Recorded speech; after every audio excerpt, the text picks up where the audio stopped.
If this story interested you, don't forget to subscribe to our channel and tell us from what city you're watching us. We continue. The rain poured heavily over New York City that Thursday night, transforming the streets of the Upper East Side into a dark, shimmering reflection of the streetlights. Richard Alistair watched from the taxi window as drops streamed down the glass, each one seeming to carry the weight of the anxiety he felt in his chest. He had left for Shanghai almost 5 weeks ago, conducting important negotiations for the expansion of the company he had built over 20 years. The contracts were signed, the deal closed, but something within him prevented him from feeling the expected satisfaction. Throughout the entire trip, an inexplicable restlessness had accompanied him. In the endless meetings, in the formal dinners with Chinese investors, in the sleepless nights at the hotel, Richard couldn't shake off a strange feeling, as if something was out of place in his life. Perhaps it was the accumulated fatigue of recent years, always traveling, always closing another deal, always pursuing the next project. Or perhaps it was something deeper, a voice he had been ignoring for too long. That's why he decided to return early. Veronica, his wife, had been surprised by the call. She always seemed so organized, so in control of everything, that any change of plans seemed to bother her. But Richard hadn't given many explanations. He just said he missed home, that he wanted to come back. She accepted with that soft voice she used on the phone, but he noticed a hesitation, a brief silence before her agreement. The driver stopped in front of the house gate, a spacious and elegant residence on one of the neighborhood's most valuable streets. Richard paid the fare, grabbed his suitcase, and walked across the wet garden to the main entrance. It was almost 10 at night. The living room lights were on, but the house seemed strangely silent. He opened the door with his key, the sound of the latch echoing in the entrance hall. Veronica appeared almost immediately, coming from the stairs. She wore a perfectly fitted navy blue dress, her hair pulled back in an impeccable bun. Her face showed surprise, but Richard couldn't tell if it was genuine or rehearsed. "Darling, you didn't tell me you were arriving today," she said, descending the last steps with measured strides. "I would have prepared something special." Richard placed his suitcase on the floor and hugged her, but the gesture felt mechanical, devoid of the warmth that should exist after so many weeks apart. He smelled her expensive perfume, felt the coolness of her hands that briefly touched his back before pulling away. "I wanted to surprise you," he replied, observing her carefully. "Where's Amanda?" Veronica's face maintained its composure, but something flickered in her eyes too quickly to be fully identified. "Amanda is in her room. She's not feeling very well today. I think it's best not to disturb her now." Richard frowned. "What do you mean she's not well? Is she sick?" "Not exactly sick," Veronica replied, walking to the living room and gesturing for him to follow. "It's more of an emotional issue. You know how sensitive she is. Sometimes she has these moments of withdrawal." He didn't move. "Withdrawal? Veronica, it's been 5 weeks since I've seen my daughter. I'm going up to talk to her." "Richard, perhaps it's better to let her rest." Veronica's voice gained a subtle firmness. "She took a sedative earlier. She must be asleep." But Richard was already climbing the stairs, ignoring the veiled protest. He knew every step of that house, every corridor, every door. Amanda's room was at the end of the second-floor hallway, a suite that had belonged to her mother, Cecilia, his first wife. Cecilia had passed away 6 years ago, a victim of a rapidly consuming illness. It had been a devastating period for him, and especially for Amanda, who was only 18 at the time. Upon reaching the bedroom door, Richard hesitated for a moment. He knocked lightly, but there was no answer. He slowly turned the doorknob and entered. The room was in semi-darkness, lit only by the faint glow of the bedside lamp. Amanda was lying on the bed, her back to the door, covered up to her shoulders. Richard felt his heart clench. He approached silently and sat on the edge of the bed. "Sweetheart, it's me. I came back early." Amanda stirred slightly but didn't turn her face. Richard reached out and gently touched her shoulder. It was then that she slowly turned, and he could see her face. What he saw left him breathless. Amanda's eyes were sunken with deep dark circles that aged her 24 years. Her face, once always radiant and full of life, seemed faded, lifeless. Her lips were cracked, and she looked at him with an expression that mixed surprise, relief, and something Richard took a while to identify. Fear. "Dad," she whispered, her voice hoarse and weak. "You're back." "Of course I'm back, my dear. What's going on? Are you not well?"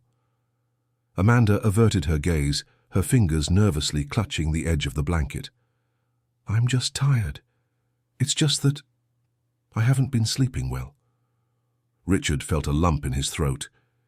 He held her hand, and that's when he realized how cold and trembling it was. "Amanda, look at me. What's happening here?" She raised her eyes, and for a brief moment, Richard saw tears forming. But before he could say anything, Amanda swallowed hard and forced a weak smile. "Nothing, Dad. I'm just a little down. It'll pass." "It doesn't seem like just that," Richard insisted. But the bedroom door opened at that moment. Veronica entered with a glass of water and 2 pills on a small silver tray. "I brought her medication. It's time to take it, Richard. The doctor recommended regular times." "What medication is this?" Richard asked, turning to his wife. "For anxiety and to help her sleep. Dr. Albright prescribed it. Amanda has been going through a difficult period. I thought it best to seek professional help." Richard looked from Veronica to Amanda, trying to understand what was happening. His daughter accepted the pills and swallowed them with the water, but her movements seemed automatic, devoid of her own will. "Amanda, why didn't you tell me you needed a doctor?" Richard asked gently. She lowered her eyes. "I didn't want to worry you with it. You were busy." "I'm never too busy for you," he said, squeezing her hand. "Tomorrow we'll talk better, okay? Now you rest." Amanda just nodded, lying down again. Richard kissed her forehead and left the room with Veronica. In the hallway, he faced her seriously. "What the hell is going on with Amanda?" Veronica sighed, crossing her arms. "Richard, I tried to tell you about this on our last calls, but you were always so caught up with work. Amanda has been having anxiety attacks. She doesn't want to leave the house, doesn't want to see anyone. She's becoming more and more isolated. Isolated, but she's always been sociable. She had so many friends. She was finishing her architecture degree. She dropped out of college 3 months ago," Veronica said, walking towards their bedroom. "She just stopped going. She said she couldn't deal with people anymore, with the responsibilities. I've done what I can, but she won't listen to me. Maybe with you here, things will get better." Richard felt as if the ground had disappeared beneath his feet. 3 months? How did she drop out of college and I didn't know? "You were always traveling, Richard. Always had a meeting, a flight, a contract. Amanda didn't want me to tell you. She said you already had too many problems to solve." He ran a hand over his face, feeling the weight of guilt. But before he could reply, the door to Marcus's room, Veronica's son, opened. The young man appeared in the hallway, wearing a gym shirt and sweatpants. Marcus was 26, tall, strong, and always seemed overly confident for Richard's taste.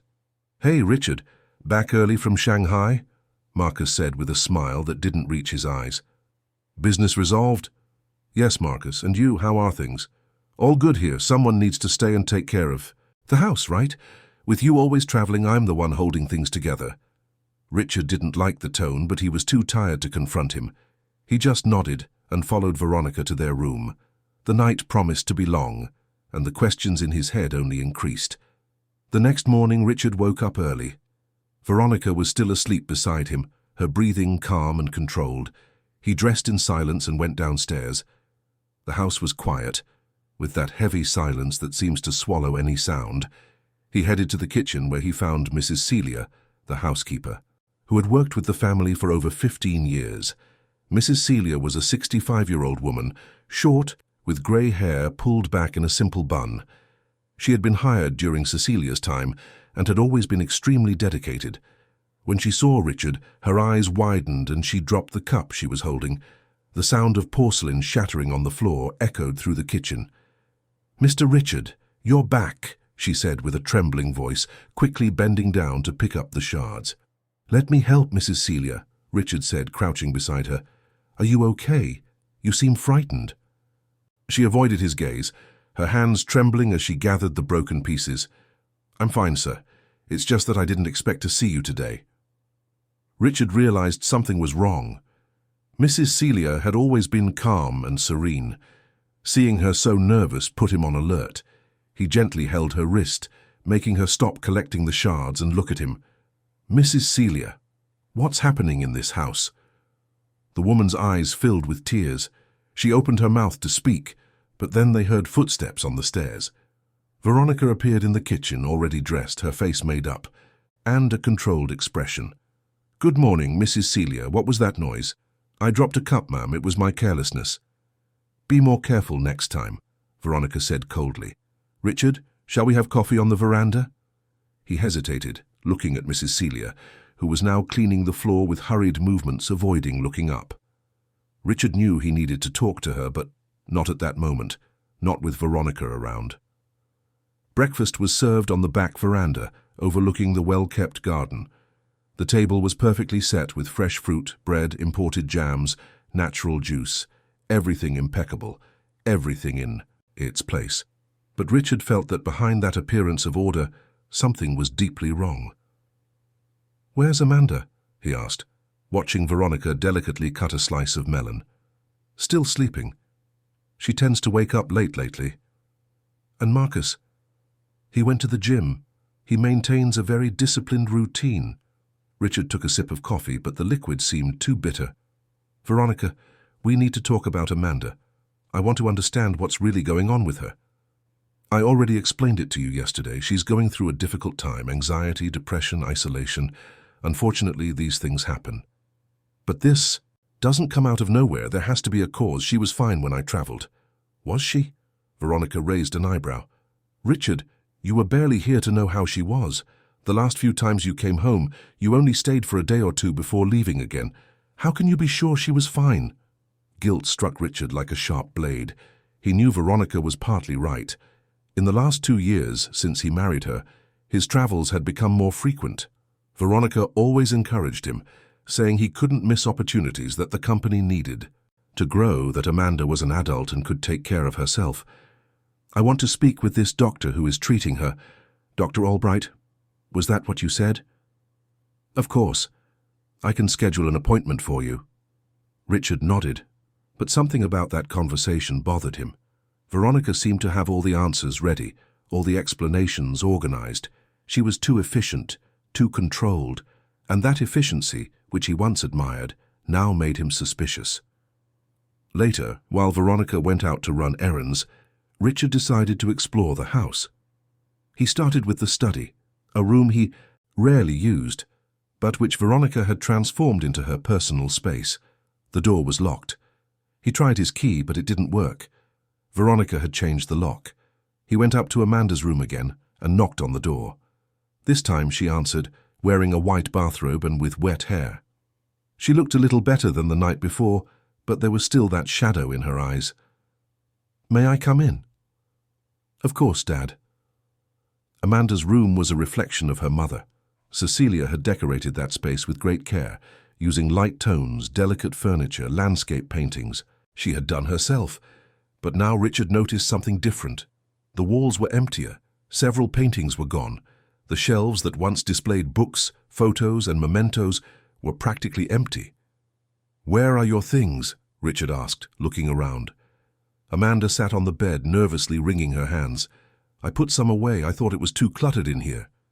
"But you loved these paintings. Your mother painted them." "I know, Dad. I just wanted to refresh the room." Richard sat beside her. "Amanda, I know something isn't right. You can trust me. What's happening?" For a long moment, Amanda was silent, looking at her own hands. When she finally spoke, her voice was almost a whisper. I feel tired all the time, like I have no energy for anything, and sometimes I think people would be better off without me around." The words hit Richard like a punch. "Don't say that, never say that. You are the most important person in my life." Amanda raised her eyes, and there was so much pain in that look that Richard wanted to hug her and protect her from everything. But there was also fear, a fear she was trying to hide. "Are you afraid of something?" he asked softly. She quickly averted her gaze. "No. Why would I be?" "Amanda, look at me. Is someone hurting you?" "No, Dad. It's nothing like that." But the way she said it, the tremor in her voice, the way her hands clutched the fabric of her robe, all of it screamed that she was lying. Richard knew that pressing her wouldn't help at that moment. She was afraid, and he needed to find out what of, or who. "All right. I'll respect your time, but know that I'm here for whatever you need." Amanda nodded but said nothing more. Richard left the room with a heavy heart and the certainty that something very serious was happening. In the afternoon, he looked for Mrs. Celia. He found her in the back garden, watering the flowers. When she saw him approaching, she quickly looked around as if to make sure they were alone. "Mrs. Celia, I need you to be honest with me. What's happening with Amanda?" The woman lowered her head, her eyes filling with tears. "Mr. Richard, I can't speak. Forgive me." "Why can't you? Who's stopping you?" She sobbed softly, wiping her eyes with the back of her hand. "If I speak, I'll lose my job, and I need it. My daughter is sick. She needs expensive medicine. I can't lose this job." Richard held her shoulders firmly, but gently. "Mrs. Celia, you won't lose anything, I promise you. But I need to know what's happening with my daughter, please." The woman looked into his eyes, and Richard saw the internal struggle she was fighting. Finally, she spoke, her voice trembling. "Miss Amanda, she's not sick, sir. She's being broken, little by little. And I tried to help, but I couldn't do anything." Richard felt his blood run cold. "Broken? What are you talking about?" Mrs. Celia opened her mouth to continue, but at that moment, Marcus's voice echoed from the other side of the garden. "Mrs. Celia, my mother wants to speak with you." The woman quickly moved away from Richard, hurrying back into the house. Marcus approached with that arrogant smile on his face. Talking to the housekeeper. "Be careful, Richard. Mrs. Celia's been a bit confused lately. Age is weighing on her." Richard glared at him. "She seems quite lucid to me." Marcus shrugged and went into the house. Richard stood there in the garden, feeling the light rain begin to fall again. Mrs. Celia's words echoed in his mind. Broken. Little by little. He looked at the house, at the illuminated windows, at the perfect facade that hid secrets he was only beginning to uncover. And at that moment, Richard Alistair made a decision. He would not leave that house again. He would not take another trip. Not until he discovered the whole truth and protected his daughter from whatever was happening there. The rain continued to fall, washing the garden, but it couldn't wash away the feeling that he was about to discover something that would change everything forever. And as the water flowed down the leaves of the trees, Richard swore to himself that he would not rest until he saw Amanda smile again, until he saw her free, until he gave her back the life that someone was stealing. Inside the house, on the second floor, Amanda watched her father's figure in the garden from her bedroom window. A tear ran down her face, but she quickly wiped it away. There was hope now, a small flame she thought had completely died out. Her father was back. And maybe, just maybe, there was still time to escape that nightmare before it was too late. Night fell over New York City, and the mansion in the Upper East Side plunged into a heavy silence. But it was the silence before the storm, that moment when everything seems calm, but the electrical tension in the air warns that something big is about to happen. Richard spent the rest of the day observing the movements in the house, the interactions between people, the glances exchanged when they thought he wasn't looking. During dinner, the tension at the table was palpable. Amanda ate in silence, pushing her food around more than actually eating anything. Veronica maintained a superficial conversation about social events and future commitments, while Marcus discreetly scrolled on his phone under the table. After dinner, Richard locked himself in Cecilia's former room, which now served as a repository of memories. It was a space Veronica rarely entered, claiming it was too dusty and full of worthless old things. But for Richard, that room was a sanctuary. There, family photo albums, Cecilia's diaries, old documents, and memories of a time when happiness seemed simple and true were kept. He opened a wooden chest next to the window. Inside, he found photo albums he hadn't seen in years. He began to leaf through them slowly, and each image was a stab of nostalgia and regret. Amanda as a child, smiling with missing front teeth. Amanda as a teenager, hugging her mother on a beach trip. Amanda at her high school graduation, radiant, her eyes shining with hope and dreams. When had that lively girl transformed into the faded, frightened young woman he saw today? How had he not noticed the change? The questions tormented him, and the answers were too painful to accept. He had been absent, not just physically, but emotionally. Since Cecilia's death, he had plunged into work as a way to escape the pain. And when he met Veronica at a corporate event 3 years ago, she seemed like the perfect solution. She was organized, sophisticated, knew how to navigate the same circles as him. The marriage happened too quickly, and he justified it to himself by saying Amanda needed a maternal figure.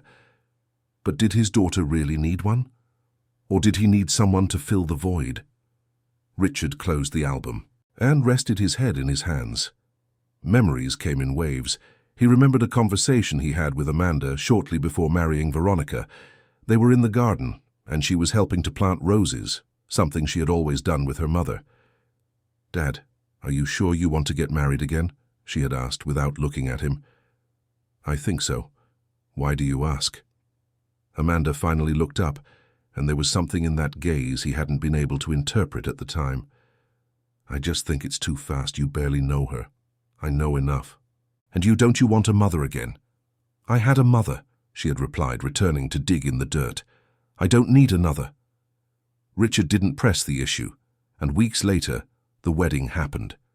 Amanda had been present at the ceremony, but hadn't smiled in any of the photos. He attributed it to the lingering grief, the natural difficulty of accepting a new person into her father's life. But what if it was something more? What if Amanda had seen something that he, blinded by convenience and the need to move on, had failed to see? A noise pulled him from his thoughts. It was a muffled sound, like something falling upstairs. Richard left the room and quickly went up the stairs. The hallway was dark, only the light from Amanda's room was on. He approached and heard voices. It was Veronica and Amanda. "You can't keep showing up like that, all disheveled, when he's here," Veronica was saying, her tone cold and sharp. "It's not good for you, or for anyone." "I just went to the kitchen." Amanda's voice was low, almost a whisper. "It doesn't matter. You know the rules, especially now that your father is back. We need to keep up appearances. He can't suspect anything." Richard felt his blood boil. He opened the door without knocking. The two women turned, startled. Veronica quickly recomposed her expression, but Amanda turned pale. "Suspect what?" Richard asked, entering the room. Veronica let out a controlled laugh. "Richard, you scared me. I was just talking to Amanda about the importance of maintaining a healthy routine. It's part of her treatment." It didn't sound like a conversation about routine. It sounded like a threat. "You're exaggerating. You misinterpreted it." Richard looked at Amanda, who kept her eyes down. "Sweetheart, is that true? Did I misinterpret it?" Amanda hesitated. For a second, it seemed like she was going to say something, but then she just nodded. "That's right, Dad. I was just talking." Veronica smiled with satisfaction. "See? You're stressed from the trip. You must be hearing things. Come on, let Amanda rest." Richard didn't want to leave, but he realized that insisting at that moment would only make things worse. He left the room with Veronica, but in the hallway he grabbed her arm, not forcefully, but enough to make her stop. "What is happening to my daughter?" Veronica stared at him, and for the first time he saw something different in those eyes, something cold, calculating. "Nothing is happening, Richard. Amanda is in treatment. You need to accept that she's no longer the girl you remember. People change, and sometimes not for the better." "She didn't change on her own. Someone changed her." Veronica pulled free from his grip. "You're being paranoid. Maybe you need help too. I thought about calling Dr. Albright for you as well." "I don't need any doctor. I need answers." "And I've already given them to you. Amanda is sick. She's being treated. And if you really want to help, stop looking for mysteries where there aren't any." With that, Veronica went downstairs, leaving Richard alone in the hallway. He stood there for a long time, trying to organize his thoughts. Something was very wrong. Every fiber of his being screamed it. But he needed proof. He needed to understand the extent of what was happening. He returned to Amanda's room and knocked on the door again. She opened it, surprised. "Dad? May I come in? Just for a minute." She let him in, and Richard closed the door behind him. He lowered his voice. "Amanda, I know you're scared. I don't know what of yet, but I will find out and I will protect you. But I need you to trust me." Tears began to stream down her face. "I want to trust you, Dad, but it's so hard. It's been so long since—" "Since what?" "Since I felt like I was alone. Like no one would believe me anyway. I believe you. I will always believe you. Tell me what's happening." Amanda looked at the door, as if expecting someone to enter at any moment. Her voice came out shaky. "Ever. Since you married her, things started to change. At first it was subtle, a comment here, a criticism there, but then it got worse. Much worse." "Worse how?" She makes me feel like I have no worth, like I'm a burden. She says I'm unstable, that I need help, that I'm not capable of taking care of myself. And Marcus, he watches everything I do. He writes it down, tells her. If I leave my room at the wrong time, if I talk to Mrs. Celia, if I don't take my medicine on time." Richard felt anger rising within him. "And the doctor? This Dr. Albright? He just says what she wants him to say. He doesn't listen to me. He just wants to fill me with medicine. They make me so tired I can't even think straight." "How long has this been going on?" Amanda wiped away her tears. "It started slowly, but it got worse in the last 6 months. When you started traveling more, it was as if she was waiting for you to leave, to break me. That's how I feel. Broken." Richard pulled her into a hug, and Amanda collapsed in tears against his chest. He felt her fragility, the weight of the pain she carried, and at that moment he made a silent promise. He would put an end to it, no matter the cost. "I'll fix this, but I need you to be strong for a little longer. Don't take those medications anymore. Pretend you're taking them, but throw them away and write everything down. Everything she does, everything she says. We'll gather evidence." Amanda pulled away, her eyes red, but with a glimmer of hope that hadn't been there before. "Are you going to get me out of here?" "Yes, but the right way, so she can never hurt you again." After leaving Amanda's room, Richard returned to his own. Veronica was already in bed, reading a decorating magazine. She didn't even look up when he entered. "Did you talk to Amanda?" she asked, turning a page. "I did. I hope you didn't fill her head with false hopes. She needs to accept her treatment." Richard took off his jacket and hung it on the hanger. "Veronica, I'm rescheduling all my trips for the next few months. I'm staying here to closely monitor Amanda's treatment." She finally looked at him, and there was irritation on her face. "That's not necessary. I'm handling everything." "I know, but I want to be present. She's my daughter." "As you wish." Veronica returned to reading her magazine, but Richard noticed the tension in her shoulders, the way she held the paper more tightly than necessary. He lay down but knew he wouldn't be able to sleep. His mind buzzed with thoughts, plans, questions that needed answers. And as Veronica pretended to read beside him, he knew a silent war had just been declared. A war for Amanda's well-being, for truth, for justice. And Richard. Alistair had no intention of losing. The following days were marked by a silent dance of observations and strategies. Richard cancelled all scheduled meetings for the coming weeks, citing family problems that required his immediate attention. His partners in the company were surprised. After all, Richard Alistair had never prioritized personal life over business, but he was adamant. More important things were at stake now. Veronica reacted to the decision with a studied calm, but Richard perceived the growing tension in her. Small signs betrayed her dissatisfaction. The forced smile during breakfast, the way she gripped her cup harder than necessary, her frequent trips to the locked study, from which she always emerged on the phone speaking in a low voice. Marcus, in turn, became even more vigilant. He was always nearby, circling the house like a guard dog, his eyes attentive to every movement. Richard constantly caught him observing Amanda, writing things in a small notebook he carried in his pocket.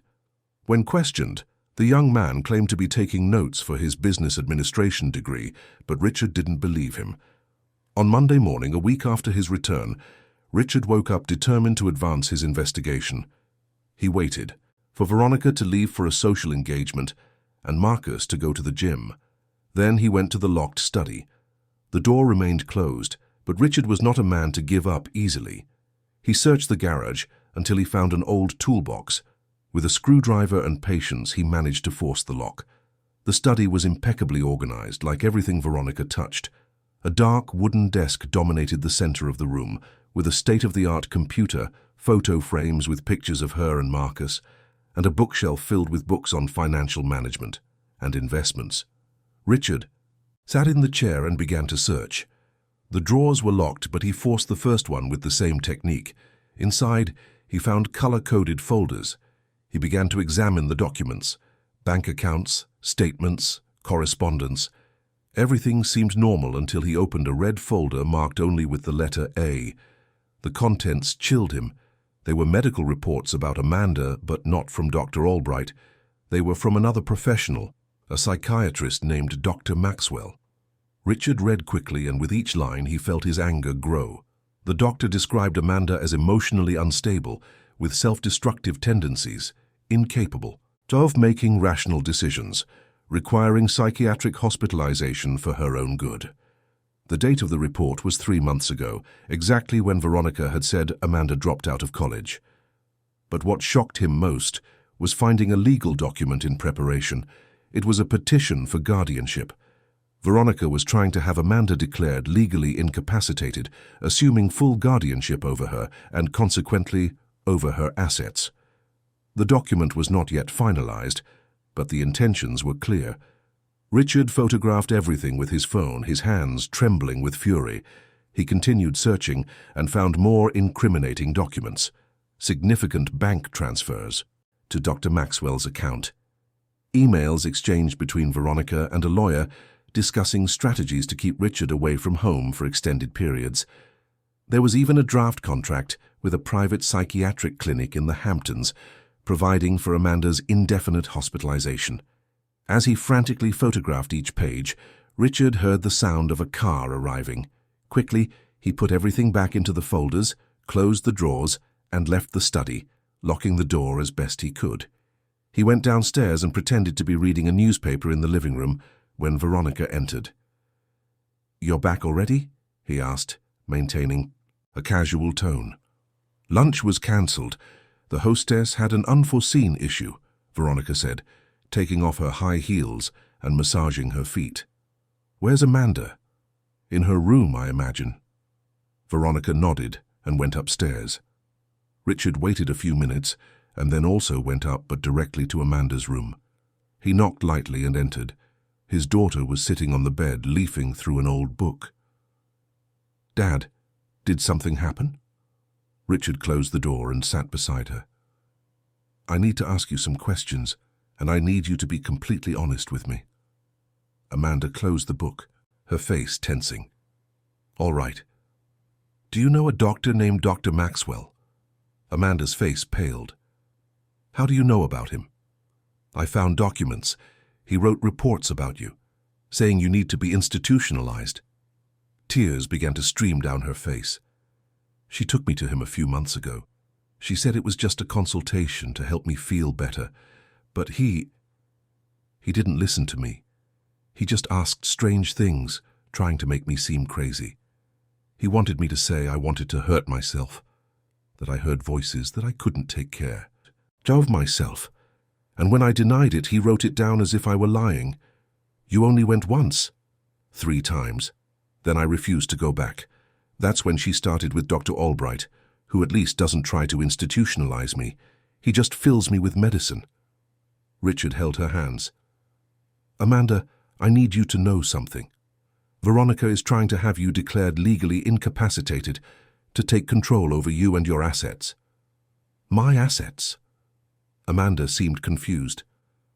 "What assets?" Richard realized she didn't know. "Your mother left you an inheritance. It's substantial. Properties, investments, shares. Everything was left in a trust fund that you could only access at 25, or sooner if I authorized it. You turned 25 in 6 months." Amanda's eyes widened. I didn't know. No one ever told me that. Because I thought you didn't need to worry about it yet. I wanted you to live your life, study, have fun. The inheritance would be there when you were ready. But now I see it was a mistake not to tell you sooner." "So that's why," Amanda whispered, understanding dawning on her face. "That's why she does all this, for the money. And that's why she wants to institutionalize you. If you're declared incapacitated, she can become your guardian. And as my wife, she would have access to everything. But you're my dad. Wouldn't you be the guardian?" "Legally, I would be. But she's been clever. All these medical reports, the attempts to keep me away traveling, everything was calculated.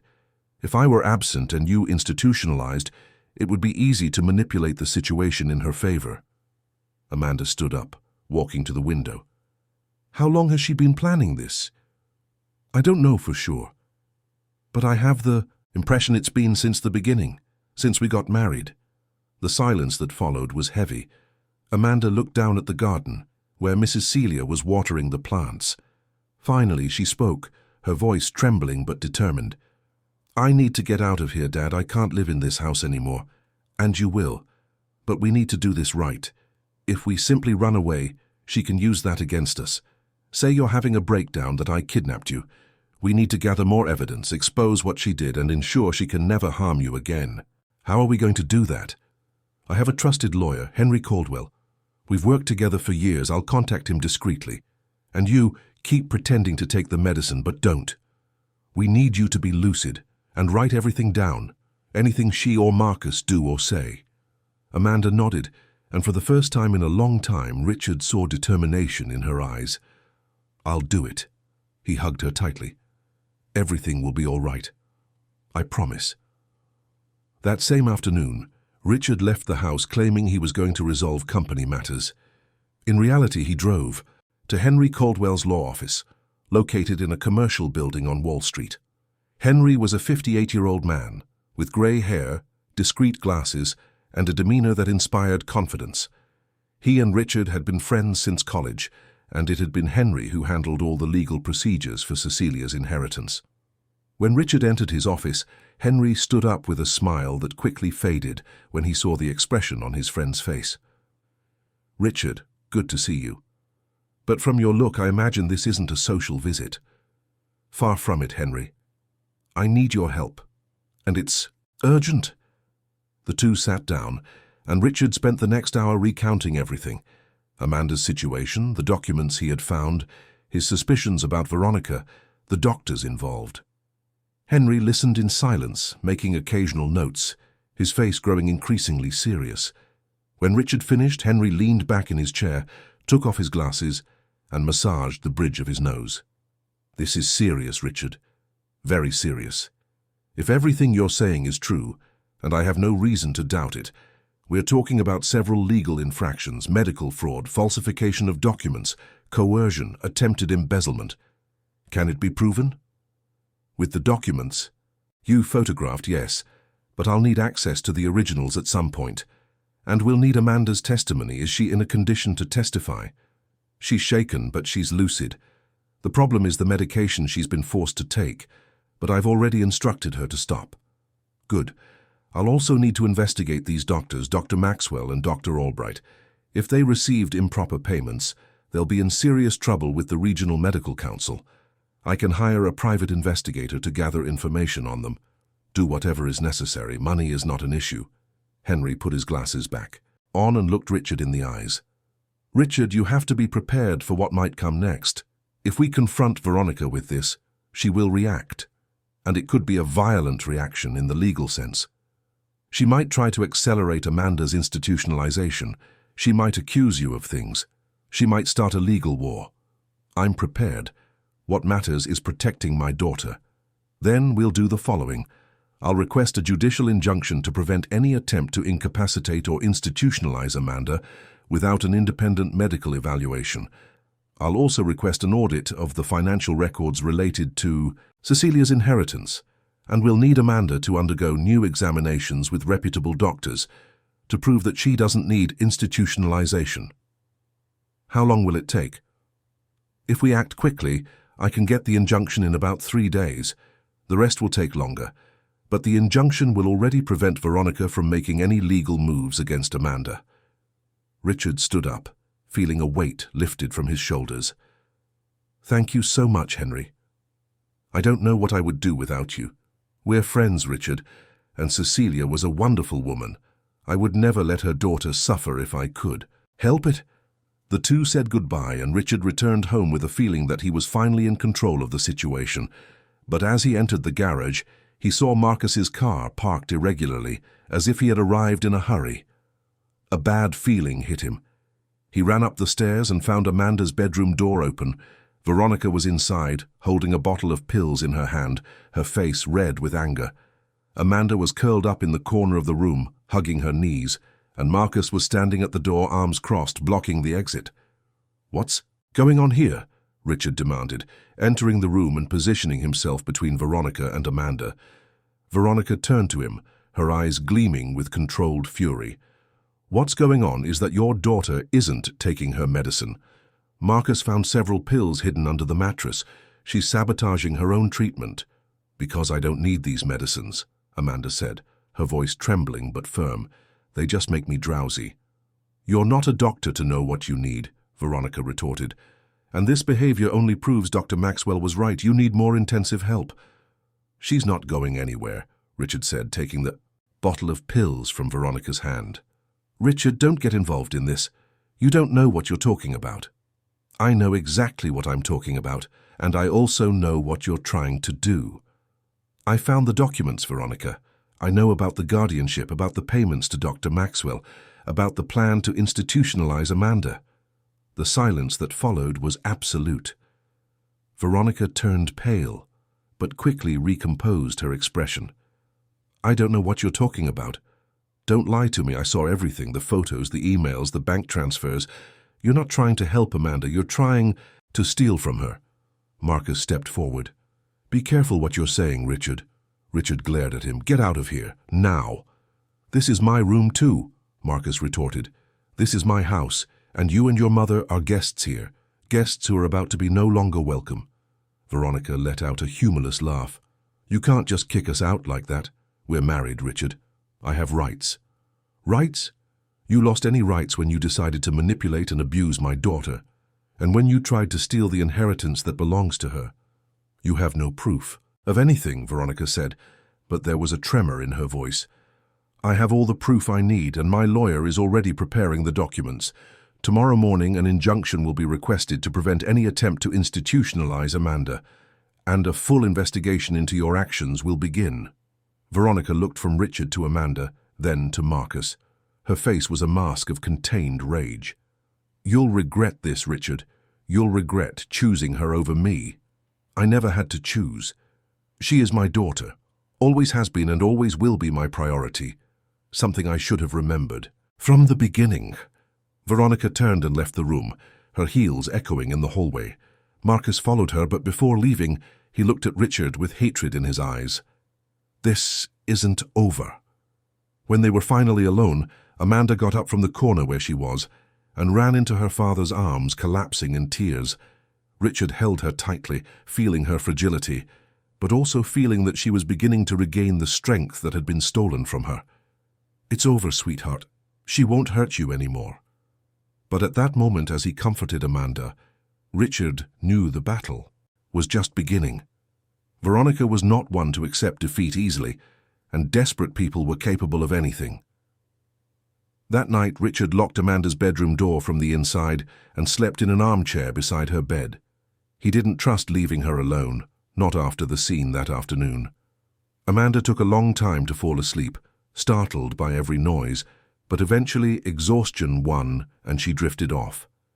Richard, however, remained awake, listening to the sounds of the house. Around 2 in the morning, he heard footsteps in the hallway. Someone stopped in front of Amanda's bedroom door and tried to open it. Realizing it was locked, the person stood there for a few seconds and then walked away. In the morning, when the sun began to stream through the window, Richard unlocked the door and went out. The house was silent. He went to the room he shared with Veronica and found the bed empty, already made. He went downstairs and found Mrs. Celia in the kitchen preparing coffee. "Good morning, Mr. Richard." Good morning, Mrs. Celia. Do you know where Veronica is? She left early, took some suitcases, said she was going to spend a few days at her sister's house. Richard nodded. This was expected. Veronica was retreating, probably to regroup and plan her next steps. Did Marcus leave too? Yes, sir, both of them. Mrs. Celia, Richard said, sitting at the table, I need you to tell me everything you saw. Everything that happened to Amanda while I was away. The woman hesitated, her hands trembling as she placed the coffee cup in front of him. I'm scared, sir. Mrs. Veronica threatened me several times. She's not here anymore, and I'll protect you, but I need to know the truth to be able to help Amanda. Completely. Mrs. Celia pulled up a chair and sat down, and then, with tears in her eyes, she began to tell her story. She recounted how Veronica had systematically isolated Amanda, preventing her from going out, receiving visitors, or staying in touch with friends. How she had forced her to take medications that left her dizzy and confused. How Marcus constantly watched her, writing down every move, every word, using everything against her. How Veronica humiliated Amanda, telling her she was useless, that she was crazy, that no one cared about her. I tried to help, sir. I secretly brought food to her room because sometimes the madam would make Amanda go without eating, as punishment for small things. I tried to talk to the girl, give her support. But the madam found out and threatened to fire me without references, and I need this job. Richard listened with a broken heart. I understand, Mrs. Celia, and I thank you for trying to help. Now I need you to write all of this down, every detail you remember. It will be important for the legal process. I'll do it, sir. Anything to help Miss Amanda. She doesn't deserve any of what she went through. After Mrs. Celia left to attend to her chores, Richard went upstairs again to check on Amanda. She was awake, sitting on the bed, her face still marked by sleep, but there was more color in her cheeks. Good morning, sweetheart. Good morning, Dad. Did you manage to sleep? A little. Veronica and Marcus left. They went to her sister's house. Amanda let out a sigh of relief. So we're alone. For now. But we can't let our guard down. Henry will get the injunction today or tomorrow. Then you'll be legally protected. The following days were strangely calm. Veronica didn't return, nor did Marcus. Richard received only a cold message saying she needed time to think. He didn't reply. Henry worked quickly, and the following Wednesday, the injunction was granted. No institutionalization could be carried out without an independent evaluation by an impartial medical board. Furthermore, any attempt at guardianship was suspended until a full investigation was conducted. Amanda began to blossom again. Without the heavy medications, her mind cleared. She started smiling again, talking, showing interest in things. Richard took her for consultations with a real psychologist, Dr. Marianne, a respected professional who immediately recognized the signs of psychological abuse and manipulation. But Richard knew the peace was temporary. Veronica wouldn't stay quiet forever, and when she returned, she would come prepared for war. It was only a matter of time until the next battle began. On Friday of that week, Richard took Amanda out for lunch for the first time in months. He chose a quiet restaurant in Greenwich Village, far from the places Veronica usually frequented. Amanda was nervous. Her hands trembled slightly as she held the menu, and she looked around constantly, as if expecting someone to appear and take her back. It's all right, sweetheart. You're safe, Richard said, covering her hand with his across the table. I know. It's just been so long since I've been out. It feels strange to be here, in a normal place, doing normal things. You'll get used to it again. You'll get your life back. Amanda forced a smile, but there was sadness in her eyes. Sometimes I'm afraid it's too late, that she destroyed so much of me that I'll never be able to be who I was again. You don't have to be who you were. You can be someone new, stronger. What you went through was terrible, but it doesn't define you. You are a survivor, Amanda, and survivors are the strongest people there are. Tears began to stream down her face, but this time they were tears of relief. I'm sorry, Dad. I'm so sorry I didn't tell you sooner, for letting things get so far. No, don't apologize. You were being manipulated. psychologically abused. None of this is your fault. It's my fault for not noticing, for being absent. You didn't know. She was very good at hiding it. But I should have known. I should have been more present. After your mother died, I took refuge in work. I thought that by making more money, closing more deals, I would be giving you security. But what you needed was me, my presence, my attention, and I failed at that. Amanda squeezed his hand. You're here now. That's what matters. Lunch proceeded in an atmosphere of healing. They talked about simple things, about future plans, about dreams Amanda had abandoned and was now beginning to consider possible again.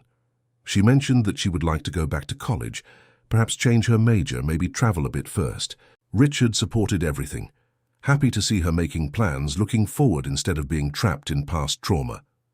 When they returned home, they found Mrs. Celia agitated at the door.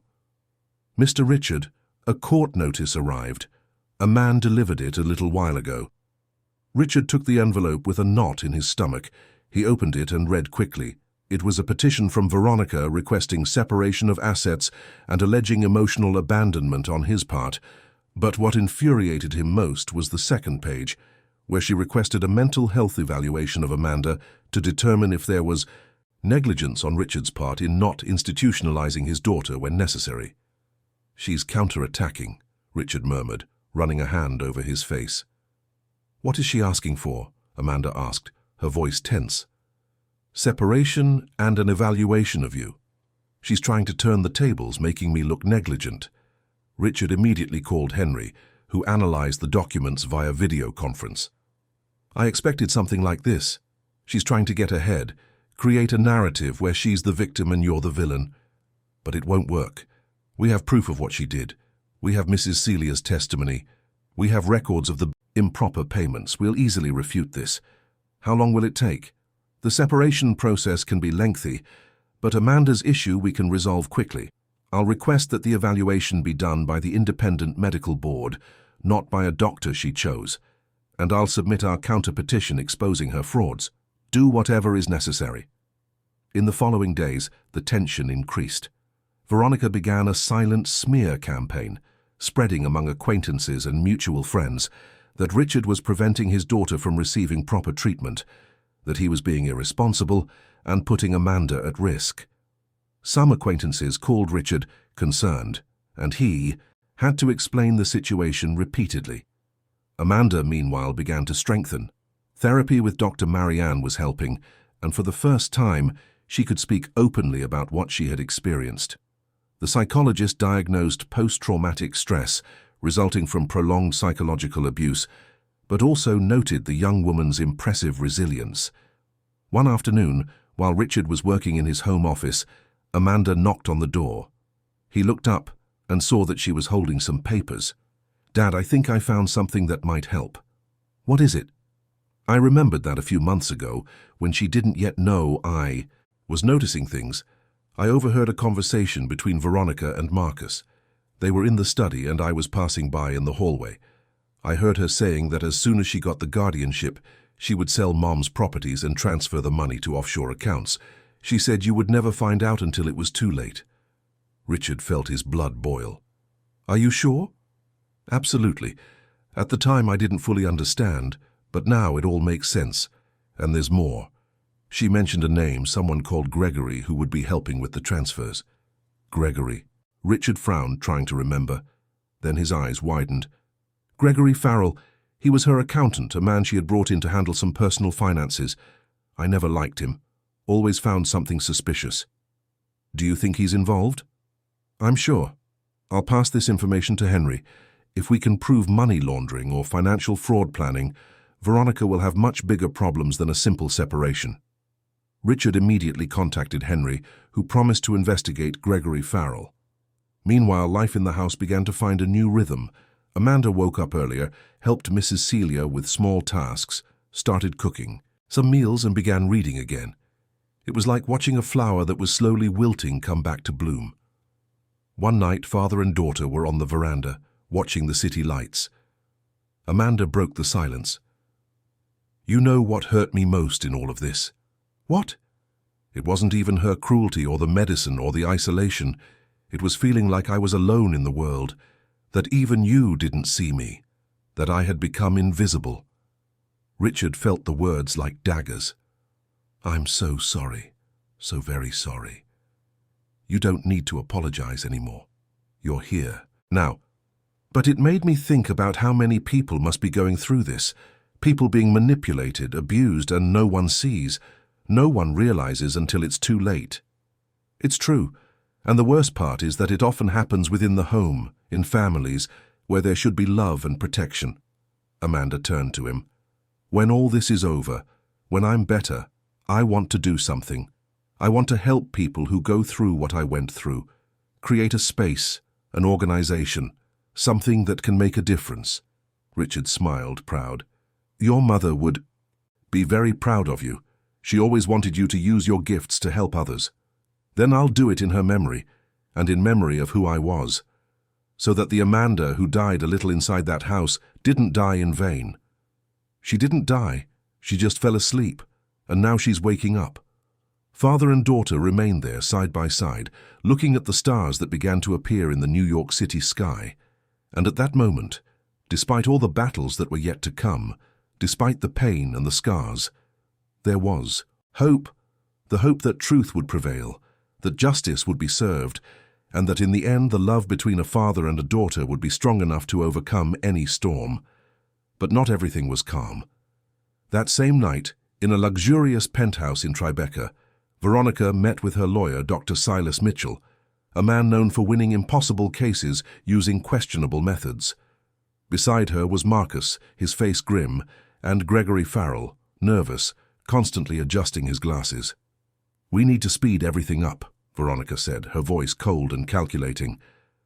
Richard is gathering evidence. If we wait too long, we'll lose everything. What do you suggest? Silas asked, leaning back in his leather armchair. We need to completely discredit him, make it seem like he's an absent and negligent father. Do we have witnesses we can bribe? I can get some people willing to testify about how much he was always traveling, neglecting his daughter. What about the doctors? Veronica turned to Gregory. Can you ensure they won't talk? Gregory swallowed hard. I've already spoken to Dr. Maxwell. He's nervous, but he indicated he'll stick to the story.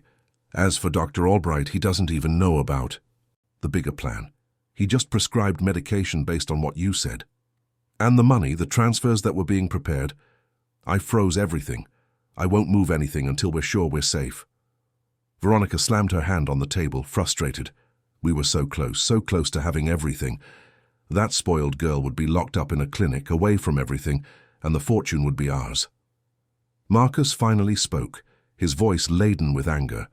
All this because of a fluke. If Richard hadn't come back early from that trip, everything would have worked out.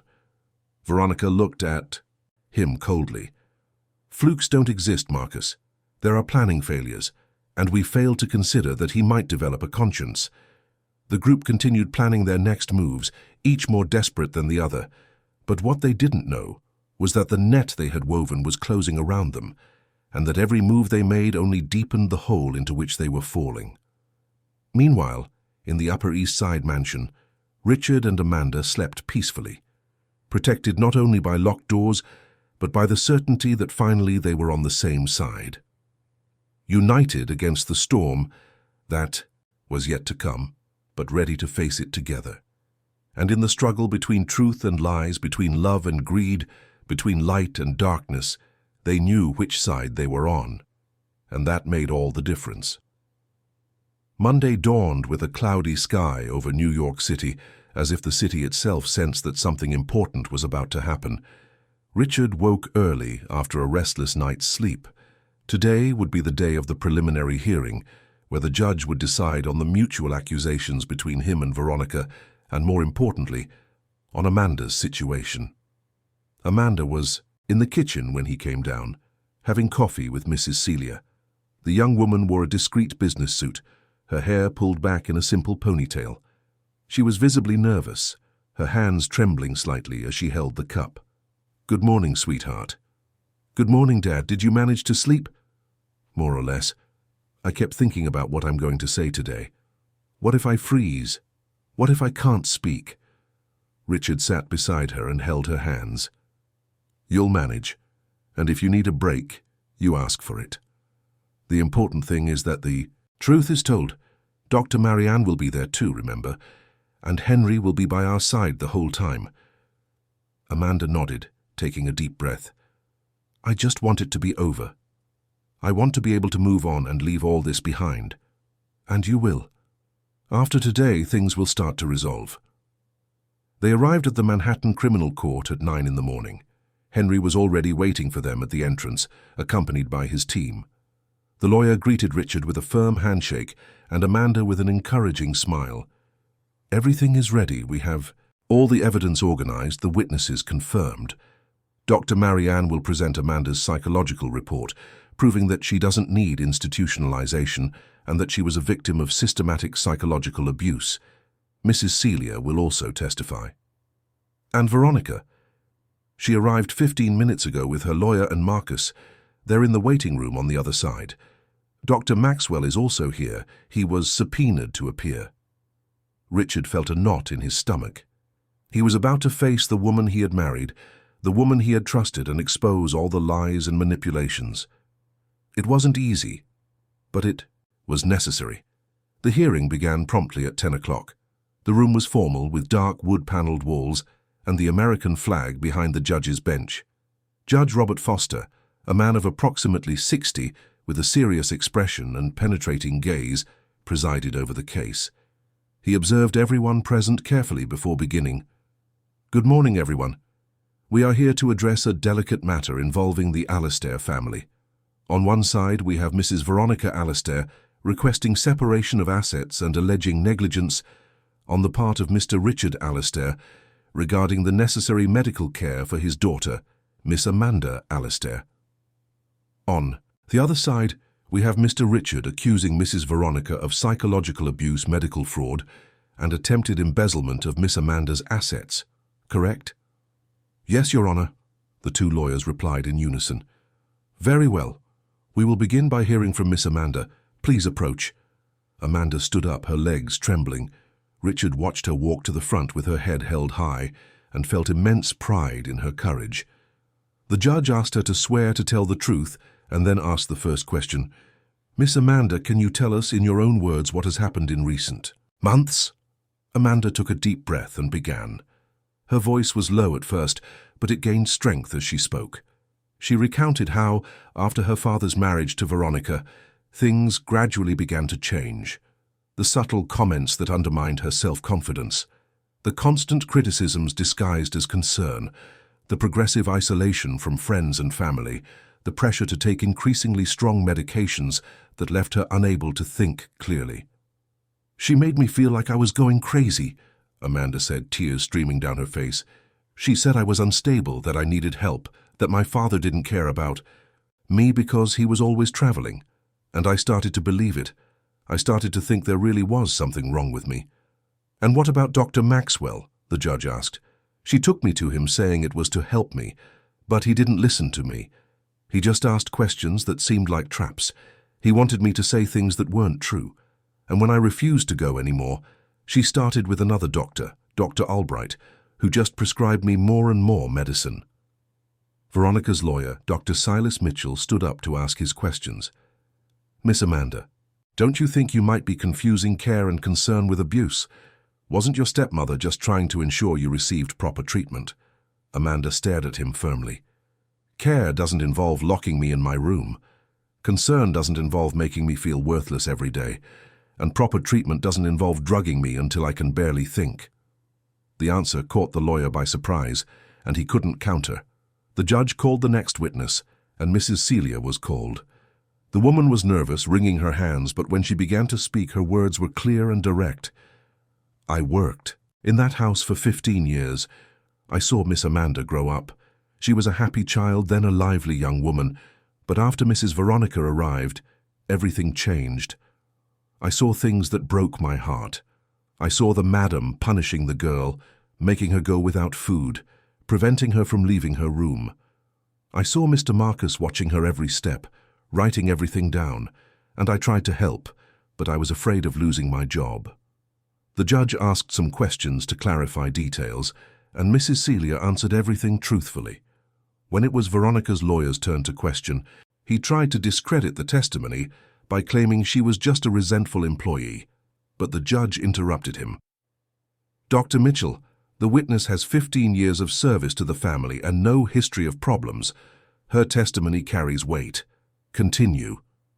Next, it was the turn of Dr. Marianne, the psychologist who had been treating Amanda. She presented a detailed report describing the symptoms of psychological abuse she had identified in Amanda, including severe anxiety, induced low self-esteem, fear of punishment, and symptoms consistent with post-traumatic stress disorder. Miss Amanda does not present any condition that would justify psychiatric institutionalization, Dr. Marianne stated. What she presents are the natural consequences of having been subjected to a toxic and manipulative environment for a prolonged period.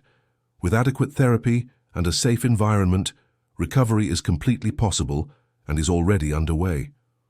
"So you disagree with Dr. Maxwell's diagnosis?" the judge asked. "Completely, Your Honor. I read his report, and the conclusions do not match the symptoms presented.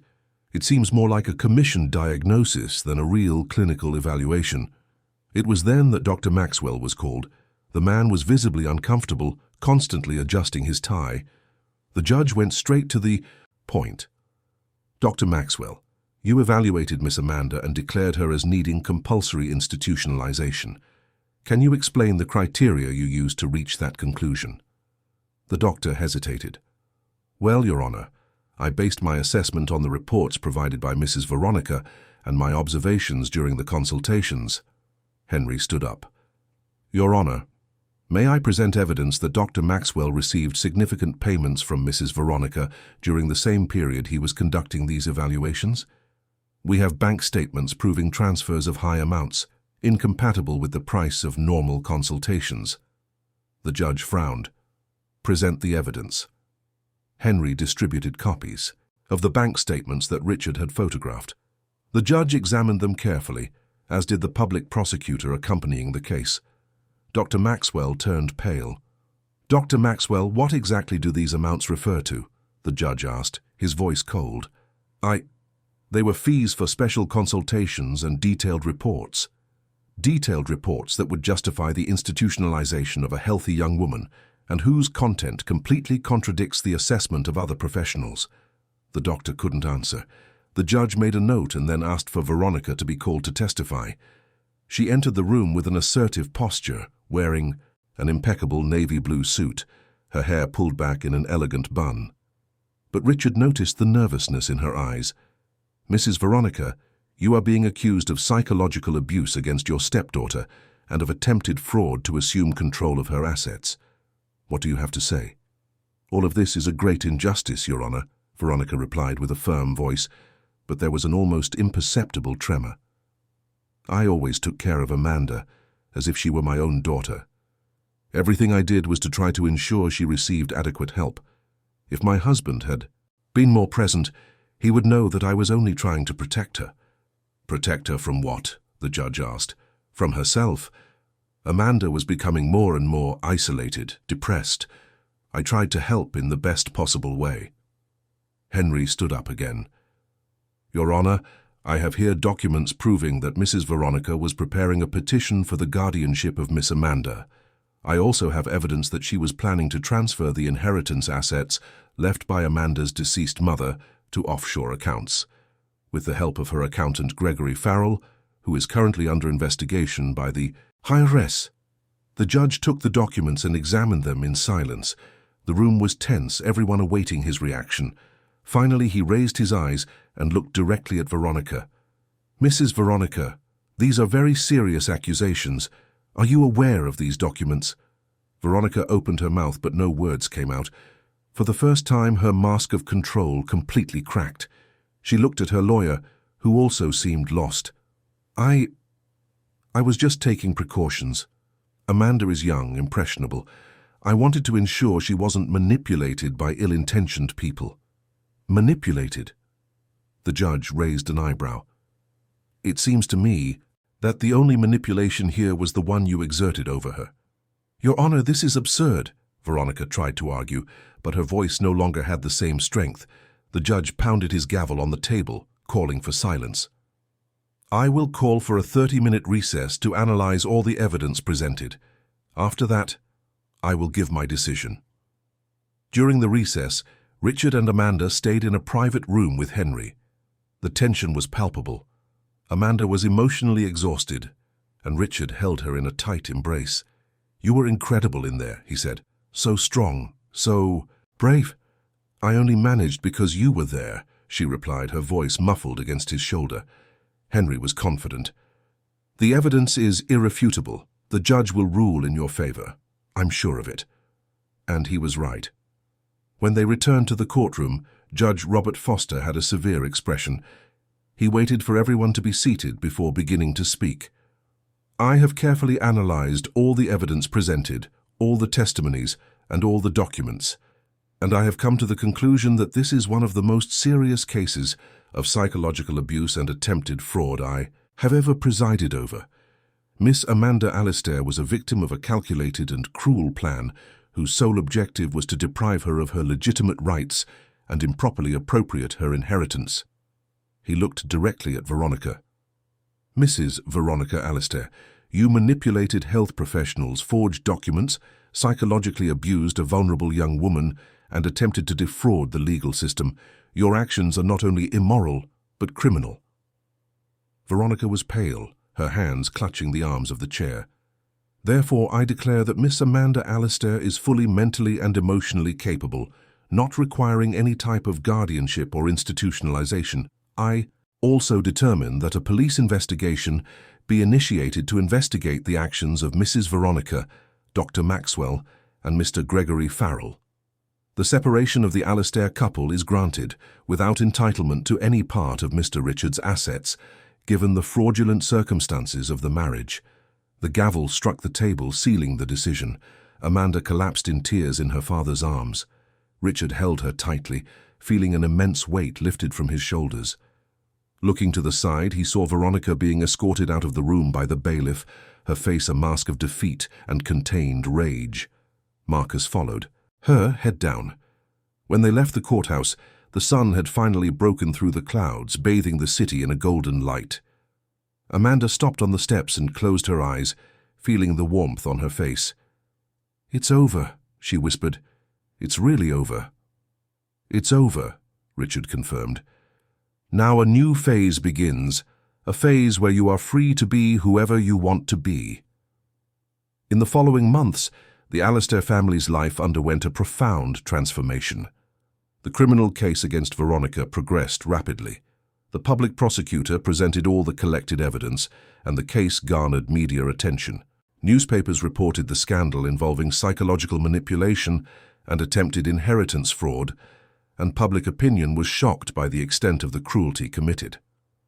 During the criminal trial, which took place 4 months after the preliminary hearing, new witnesses emerged. Old friends of Amanda testified how she had drastically changed after Richard's marriage to Veronica. A former college professor recounted how Amanda, once a brilliant and participatory student, became absent and disinterested in her final semesters, eventually abandoning her studies completely. Dr. Albright himself was called to testify.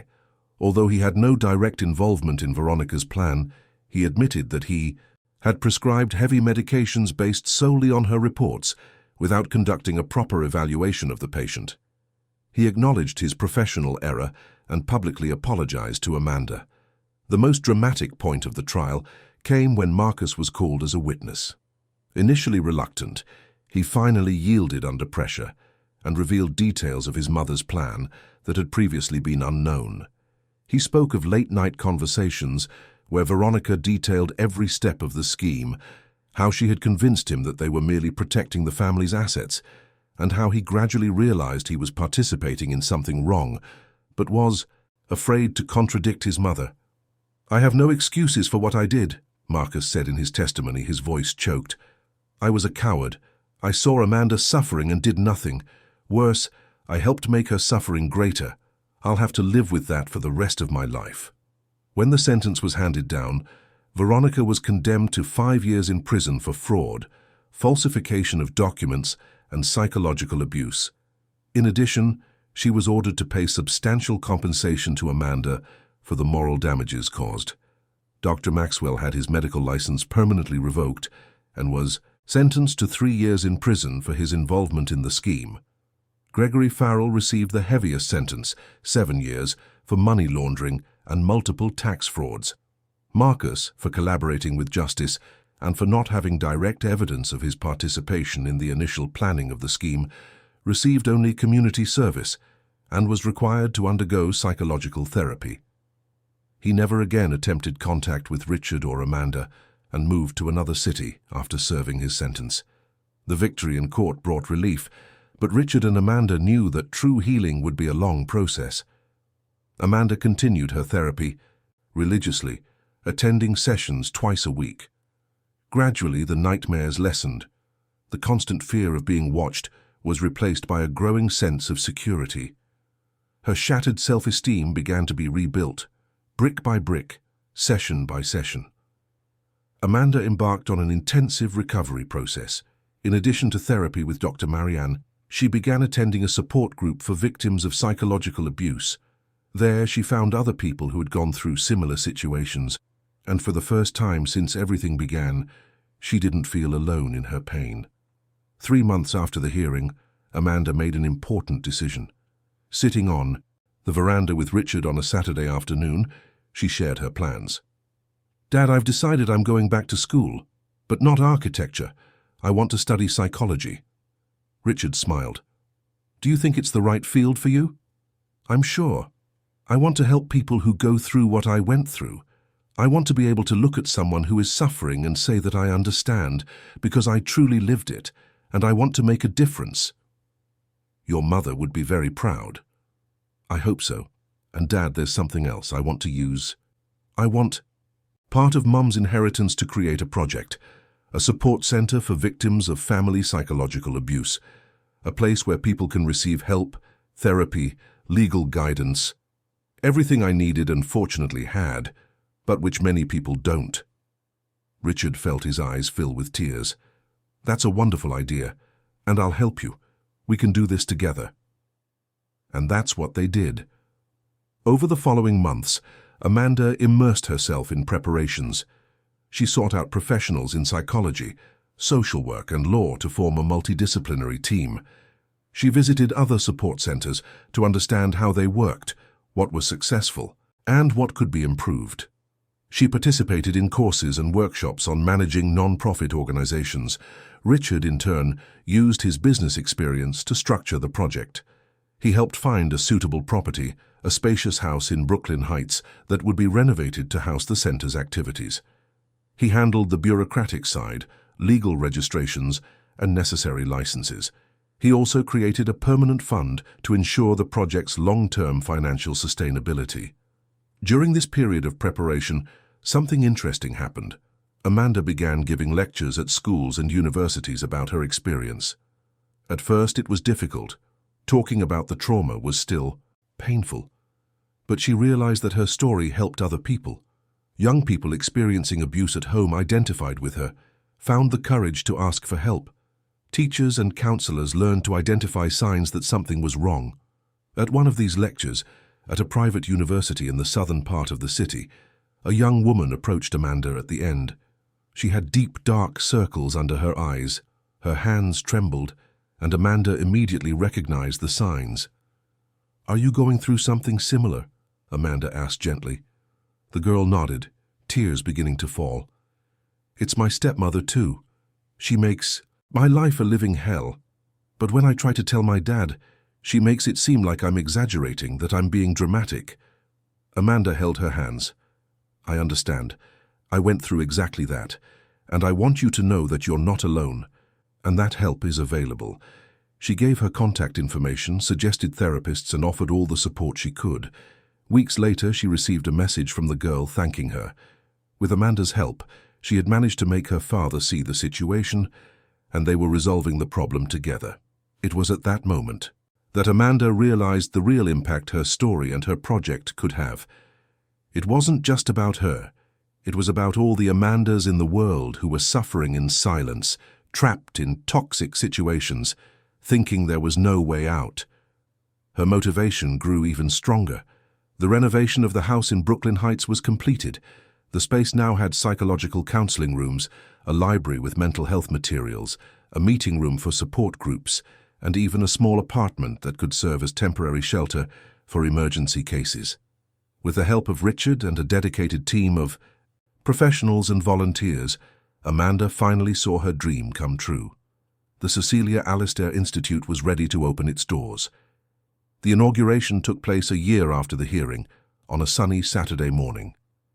Amanda was radiant, wearing a light-colored dress, her hair loose on her shoulders, a genuine smile lighting up her face.